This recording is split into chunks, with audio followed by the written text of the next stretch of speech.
Les hommes ont peur que les femmes se moquent d'eux. Les femmes ont peur que les hommes les tuent. Margaret Atwood.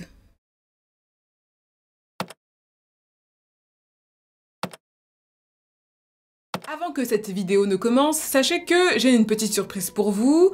2 paires de AirPods 2 sont à gagner grâce au sponsor du jour qui est Time Princess. Pour savoir comment les gagner, écoutez bien ce qui suit. Time Princess est un jeu de mode hyper réaliste disponible sur mobile et sur tablette. Et c'est un jeu totalement gratuit. Dans ce jeu, vous pouvez incarner un personnage dans l'époque et dans l'univers qui vous correspond le mieux. Donc la Grèce antique, les années folles à New York, la Renaissance à Versailles, ou par exemple même le conte des 1001 nuits. Donc il y en a vraiment pour tous les goûts. Donc certes, c'est un jeu de mode, mais chaque histoire est vraiment riche d'un scénario à énigmes, il y a de la romance, il y a des mystères à résoudre. Ce qui est assez génial, c'est que chaque scénario est basé sur des faits historiques réels, donc si vous avez bien suivi vos cours d'histoire, vous trouverez des petites références assez sympathiques. Et le petit plus, c'est que vous pouvez composer une belle garde-robe pleine de tenues d'époque, ça on adore. Si vous voulez, dans Time Princess, chaque mois un nouveau scénario est ajouté. Et ce mois-ci, justement, le scénario est inspiré du roman Le fantôme de l'opéra. Et ça, c'est un petit peu notre domaine, hein, n'est-ce pas? Je vous lis un petit peu le speech parce que j'adore. Christine, une chanteuse d'opéra débutante, a reçu un bouquet de fleurs d'un inconnu. Qui est-il et quel secret Christine cache-t-elle? Une mort mystérieuse, des rumeurs étranges à propos d'un fantôme, l'accident le soir du banquet et la silhouette noire.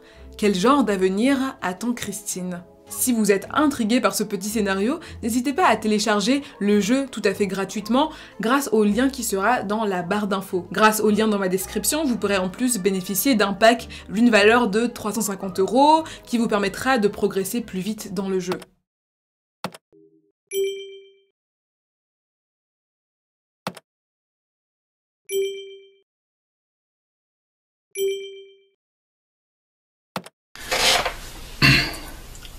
I feel a compulsion now to discuss and address the origins of my misogynism and the rebirth.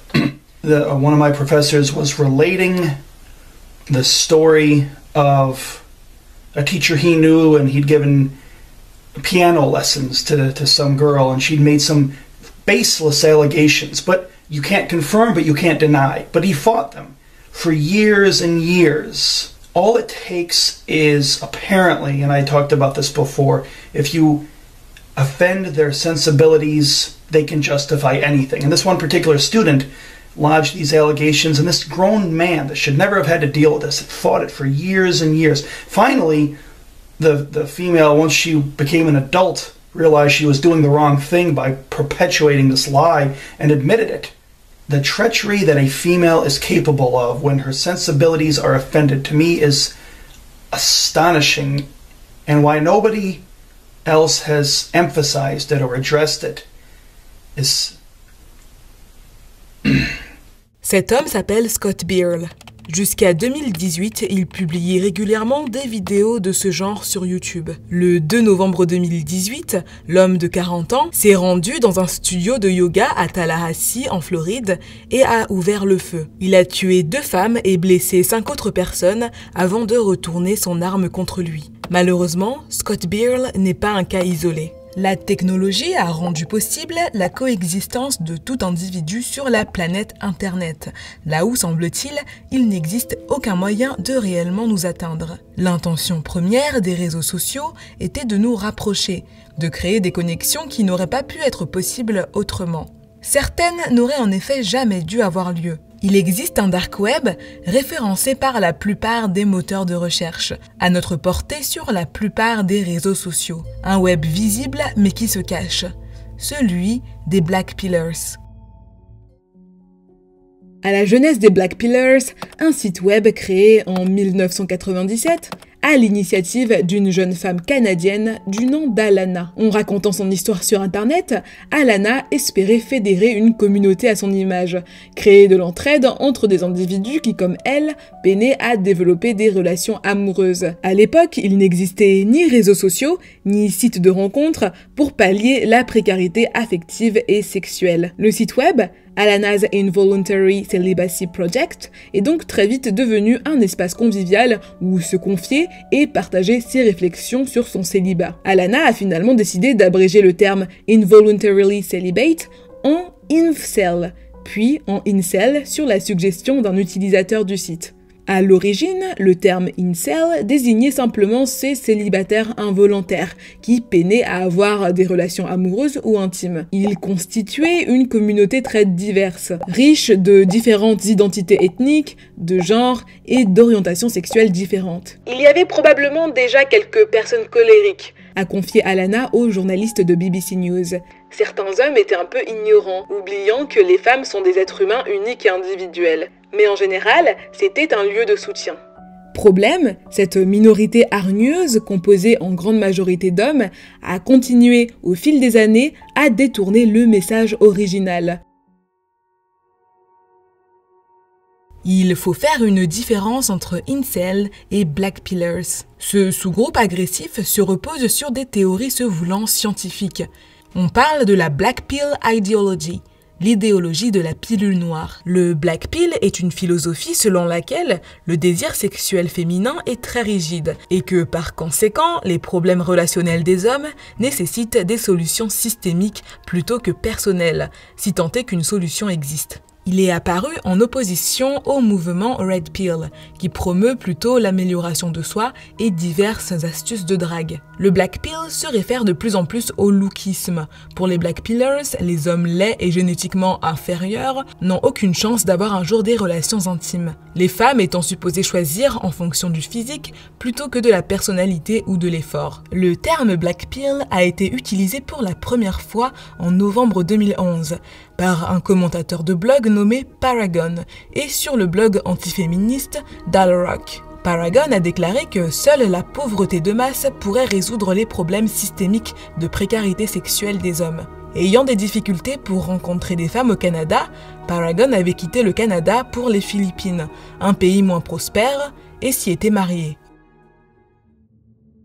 Voici une liste des croyances de ces Black Pillers. Elle se base exclusivement sur le rabaissement et la haine des femmes. Les femmes ne sont capables d'un véritable amour que pour des hommes fortunés. Les femmes rejettent 80% de la population masculine. Les femmes ont souvent un caractère horrible, ou pas de caractère du tout. Les femmes sont incapables de romance et d'amour. Les femmes ne s'intéressent qu'aux ressources financières des hommes. La dépression et la solitude des femmes sont au mieux auto-infligées, au pire, un moyen d'attirer l'attention. Les femmes sont superficielles quant à l'apparence des hommes et surtout quant à l'apparence des autres femmes. Les solutions proposées sont toujours systémiques, autrement dit, elles demandent un changement global de la société et non pas un changement personnel de la part de ces hommes. Leur célibat est donc littéralement la faute de tout le monde, mais pas la leur. Certains incels, dits traditionalistes, souhaiteraient un retour à la monogamie et à la religion, pensant que les valeurs d'antan favoriseraient les relations amoureuses non basées sur le physique. D'autres voient une solution dans la monogamie organisée ou imposée par la société. En d'autres termes, des femmes attribuées par l'État, ce qui garantirait une distribution homogène de la population féminine à la population masculine. Une mesure qui pourrait être accompagnée d'un abaissement du statut social et économique des femmes, afin de les rendre dépendantes des hommes. D'ailleurs, pour les rabaisser davantage, les incels appellent les femmes des femoids, la contraction des mots Female Humanoid Organism, organisme humanoïde féminin. Chaque fois que je pense aux fémoïdes, principalement celles qui m'ont rejeté, ça me met dans une rage folle. Parfois je deviens fou, et je me mets à poignarder mon matelas avec un couteau de cuisine. Incels is just a contemporary example of what I've been interested in all along, a group of men that are engaged in kind of a backlash against women and who are struggling with what it means to be a man in an environment where they sort of feel their moorings have come unglued. Why is that turning to violence? So the vast majority of incels are not violent, they're not acting out their violence. But from what I've seen is when there is an act of violence, it's celebrated and encouraged for others to follow. Why is there that celebration of violence? I think that the Elliot Rodgers and other mass killers, they do sometimes take on a mythical quality because for some incels, they embody the ultimate form of resistance against a feminist culture that doesn't value them for who they are.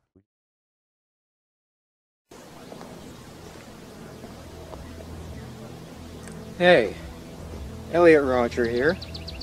I'm up in the hills in Montecito right now. It's truly a beautiful day. But, as I've always said, a beautiful environment is the darkest hell if you have to experience it all alone. Elliot Rodger était ce qu'on peut appeler un jeune homme privilégié. Fils d'un cinéaste hollywoodien, il a vécu une enfance prospère, entouré par une famille aimante. Pourtant, le 23 mai 2014, sans que rien ne le laisse prévoir, il poignarde à mort plusieurs camarades de classe sur le campus du Santa Barbara City College dans la ville de Isla Vista en Californie. Le jeune homme de 22 ans tue 6 personnes et en blesse 14 autres avant de se suicider. Ce massacre, il l'avait appelé le châtiment et le planifiait depuis plusieurs semaines. Hey, Elliot Roger here. I'm just sitting in my car right now after watching that beautiful sunset. I've been doing a lot of thinking about how sad and unfair my life has been, all because girls haven't been attracted to me.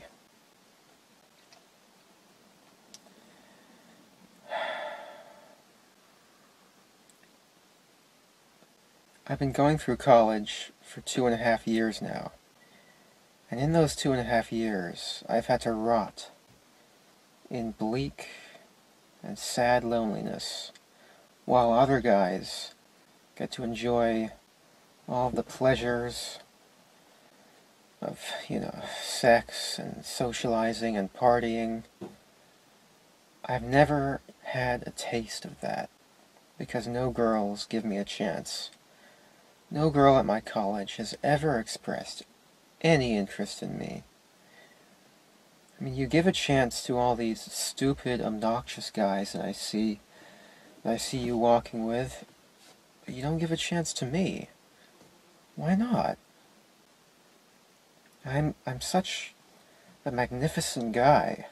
I'm beautiful. You can't deny that. Dans son manifeste de 141 pages, Mon monde tordu, l'histoire d'Elliot Rodger, le jeune homme se livre sur sa vie sous une forme autobiographique. Il se confie sur son enfance, son éducation, mais également sur son dégoût pour les femmes. Mon père s'est rendu à Santa Barbara pour me retrouver quelques jours plus tard. Tous les deux, nous sommes allés déjeuner dans un restaurant du Camino Real Marketplace. Lorsque nous nous sommes assis à notre table, j'ai vu un jeune couple assis quelques tables plus loin. Leur vue m'a mis hors de moi, d'autant plus qu'il s'agissait d'un Mexicain à la peau foncée, qui sortait avec une jolie blonde blanche. J'ai considéré cela comme une grande insulte à ma dignité. Quand j'ai vu les deux s'embrasser, j'ai eu du mal à contenir ma rage. Je bouillonnais d'une rage envieuse, et mon père était là pour assister à tout ça. Je n'étais pas le fils que je voulais présenter à mon père. Je voulais être celui avec la blonde sexy et le rendre fier. Elliot est passé à la postérité en devenant le saint patron des Black Pillars. Ces derniers ont vécu par procuration son ultime acte de vengeance contre la société, et surtout contre les femmes qu'il avait rejetées. Peu de temps après la tuerie, on pouvait acheter des t-shirts à son effigie sur le site redbubble.com. Après que la BBC ait signalé ces articles au site marchand, celui-ci les a finalement retirés de sa plateforme de vente en ligne. C'est la polarisation permise par les réseaux sociaux depuis les années 2000 qui a rendu le phénomène des incels plus inquiétant. Avant l'ère internet, ces hommes qui se plaignaient individuellement de leurs conditions n'avaient aucun support. Avec le temps, ils pouvaient changer d'attitude, cesser de ruminer, peut-être rencontrer des femmes et passer à autre chose. Aujourd'hui, à cause des forums en ligne, l'incel peut développer un profond sentiment d'appartenance, dont il a manqué pendant une grande partie de sa vie. La nature malsaine de ces communautés numériques fait qu'il se trouve toujours validé dans ses pensées les plus négatives, et finit donc par les considérer comme vérité absolue. Enfin, il n'est plus seul, et peut trouver des réponses toutes faites à des questions qu'il se pose depuis toujours. Il trouve un certain réconfort dans la déresponsabilisation, et finalement ne cherche jamais à s'extraire de sa condition. Ce n'est jamais sa faute, mais toujours celle des autres. Jusqu'à 2017, sur le plus grand subreddit dédié aux incels, on pouvait trouver des conversations comme « Même les femmes avec des tumeurs faciales massive peuvent recevoir beaucoup de messages sur les sites de rencontres. Tous les incels devraient passer tout leur temps à ruiner l'expérience Tinder des femmes, ce moment où vous réalisez qu'elle est comme toutes les autres femmes. Sur le subreddit Incel Tears, groupe maintenant en privé, certainement pour éviter un bannissement de la plateforme, on peut trouver des posts encore plus étranges. Par exemple, des hommes adultes encourageant un garçon de 14 ans à violer sa sœur. Les Blackpillers divisent la population humaine en 4 catégories. Le Chad, un bel homme qui n'a pas de mal à trouver de copines ou à avoir des relations sexuelles. La Stacy, la jolie fille qui ne s'intéresse qu'au Chad, et particulièrement aux plus fortunés. La Stacy n'est pas très intelligente, mais elle est opportuniste. Elle n'est pas très appréciée par les Blackpillers car elle les rejette. La Becky porte des vêtements amples pour cacher ses petits seins et ses fesses plates. Et elle doit porter un pantalon de yoga super serré pour attirer les regards. Elle porte des sacs à dos à $5 et des Messy Buns car elle pense que les hommes aiment le look naturel.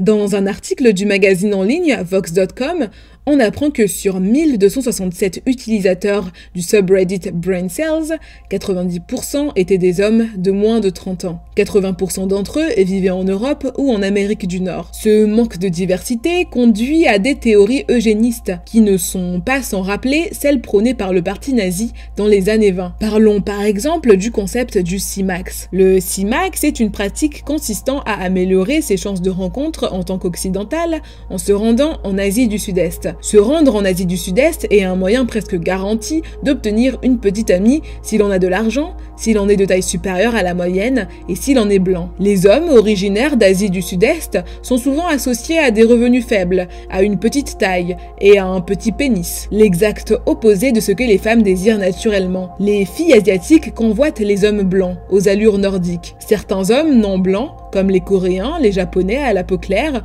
peuvent également réussir en Asie du Sud-Est, tant qu'ils ont la peau plus claire que celle des hommes locaux. Il existe une forme de racisme évident dans ces théories. D'ailleurs, il n'est pas dissimulé parmi les membres de ces communautés, qui prônent souvent la non-mixité. Non pas pour des raisons culturelles, mais dans un souci de produire une progéniture saine. Autrement dit, une progéniture qui ne serait pas incel. Les femmes noires ne sont pas des femmes. Les Shiboun ne sont pas de vrais fémoïdes. Le Shiboun moyen n'a pas de hobby et passe toute sa journée à manger des fast-food, à exposer ses opinions idiotes sur les réseaux sociaux et à ne pas avoir de manières. Elles sont généralement plus agressives et plus moches que les autres races. Oui, même plus moches que les sous-humaines asiatiques à la peau jaune pipi. Des créatures vraiment dégueulasses. Des heures durant, sur ces forums, ces hommes critiquent les femmes, ou bien se photoshopent, en imaginant à quoi ils pourraient ressembler s'ils faisaient de la chirurgie esthétique. On peut sans peine imaginer qu'une grande partie d'entre eux sont sans emploi, et donc isolés aussi bien affectivement que socialement. Parfois, ils tentent des expériences comme l'expérience Tinder ou le chatfishing. Le concept est simple. Créer un faux profil Tinder en utilisant les photos d'un Tchad, puis draguer des femmes en mettant en avant la pire personnalité possible. Selon les Blackpillers, ces expériences auraient montré que certaines femmes passaient outre des traits de personnalité extraordinairement repoussants, du moins temporairement, si elles étaient suffisamment attirées par le partenaire. Le Blackpiller naît d'une importante blessure de l'ego, causée par le rejet répété. Après tout, ne vivons-nous pas dans la société qui prône l'âme sœur, qui nous fait croire à travers ses productions cinématographiques que l'être humain ne peut être complet seul? Cette blessure se réveille au sein du groupe.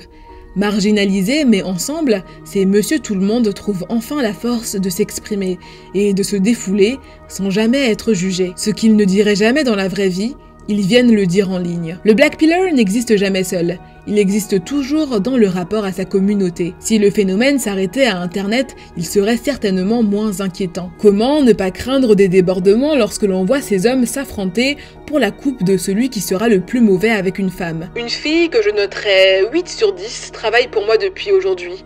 Je vais la dominer à mort.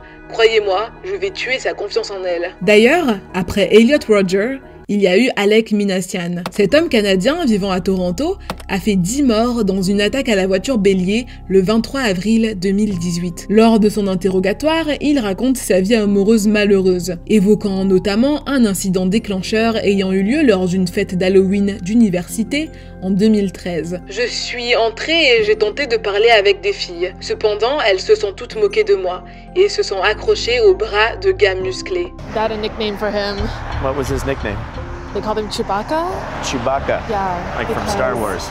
Yes. And why was that?